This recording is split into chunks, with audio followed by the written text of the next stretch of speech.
Царь Давид, говоря об израильтянах, сказал следующее: «Не по беззакониям нашим сотворил нам, и не по грехам нашим воздал нам». А нам с вами то же самое. Если бы Бог воздал нам по заслугам, то самый святой из нас был бы уничтожен.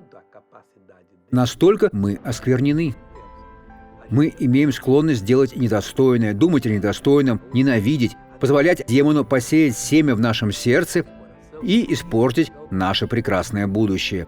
Когда Бог спас вас, у Него было намерение. Он хотел, чтобы вы были человеком, делающим Его дело.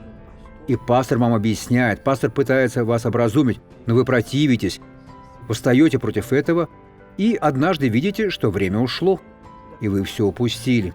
Нет, пусть наказывает меня праведник, это лучший елей, который не повредит голове моей. Он не по беззакониям вашим сотворил вам, и не по грехам вашим воздал вам.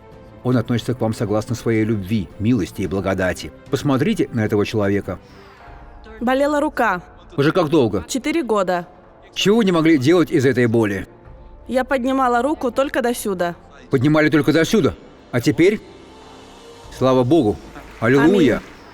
Я вернулся помолиться с вами. Отец, во имя Иисуса, я молюсь за того человека, Бог, у которого есть прекрасное будущее, но дьявол посеял в нем семя зла.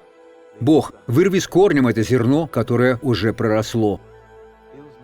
Бог, не оставь ни миллиметра корня зла в жизни этого человека, ведь это заставит его сильно страдать. Я связываю все зло, изгоняю и говорю: уйди во имя Иисуса. А вы скажите: аминь.